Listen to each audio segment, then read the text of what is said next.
তো বন্ধুরা, আজকে আমি তোমাদের সাথে আরেকটা গল্প শেয়ার করব। গল্প নয়, এটা হচ্ছে সত্যি ঘটনা।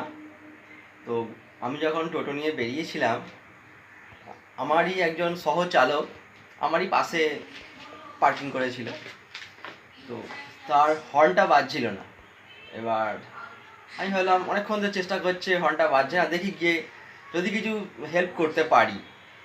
তো আমি পাশে দাঁড়ালাম, মানে পাশে বলতে সামনে আছি, সামনেই হর্নটা আছে। এবার ও চাবি অন করে রেখেছে আমি জানি না। তো সেই মুহূর্তে ও কী করেছে, ওই যে মানে হর্নটাকে ঠিক করতে করতে অ্যাক্সিলেটার মেরে দিয়েছে। আর ওর গাড়ি আর আমার গাড়ির মধ্যে মাত্র 1 থেকে 1.5 ফুট একটা ডিস্টেন্স ছিল।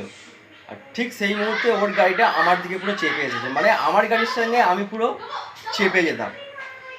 আমি মানে আমার আরাধ্য, আমার শ্রীকৃষ্ণ, আমার প্রভু আমাকে রক্ষা করেছে সেই মুহূর্তে। মানে আমারই এমনই বুদ্ধিটা হয়েছিল, মানে বুদ্ধিটা কাজ করলো। তো সঙ্গে সঙ্গে আমি ওর গাড়ির মানে সামনেটা ধরে ঝুলে সামনে চলে এসেছিলাম। না হলে আমি আমার গাড়ির সাথে ওর গাড়ির সঙ্গে পুরো চেপে যেতাম। আমার প্রভু আমার রক্ষা করেছে। এই হচ্ছে আমার প্রথম ঘটনা।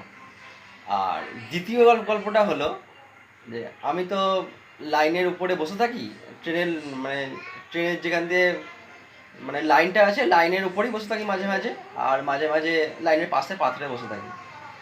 তো আমি বসে আছি সামনে একটা স্লিপারে। সেই সময় উল্টো দিকেই থাকে, উল্টো দিকে একটা ঝিল আছে আর জঙ্গল আছে।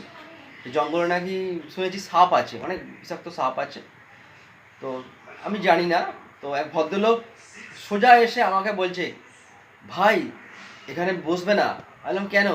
বলে গতকালে একটা বুড়া সাপকে এখানে ঢুকতে দেখেছি।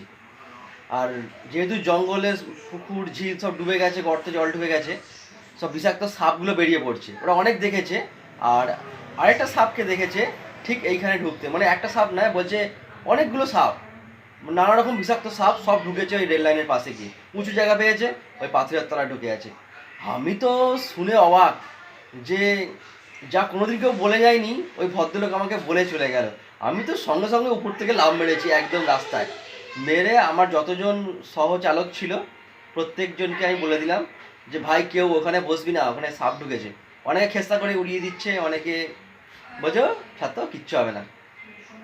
তো যাই হোক, কিছু হোক না হোক, ওই যে ভদ্রলোক আমাকে জানিয়ে গেল, ভগবানের মতো কাজ করে গেল। হয়তো বিপদ হতেও পারতো। প্রথম বিপদটাই বেঁচে গেছি গাড়ির মানে অ্যাক্সিডেন্ট হতে হতে। আর দ্বিতীয় বিপদটা এইভাবে আমার কাটলো। তো আমি ঠিক করেছি আর ওই লাইনে আর বসবো না, মানে খুব বড় বিপদ হয়ে যেত। যাই হোক, ভগবান রক্ষা করেছে। এই হলো দুটো গল্প। তো আগামী দিনে যে এই ধরনের কোনো গল্প আমি তোমার সঙ্গে অনেক শেয়ার করবো, অনেক। আমার সারা বয়সটা তো কম হলো না। তো এই বয়সে যেটুকু অভিজ্ঞতা হয়েছে, যেটুকু মানে আমার স্মৃতি আছে, সবই তোমাদের সঙ্গে শেয়ার করবো একটু একটু করে। তো আজকের মতো এইটুকুই।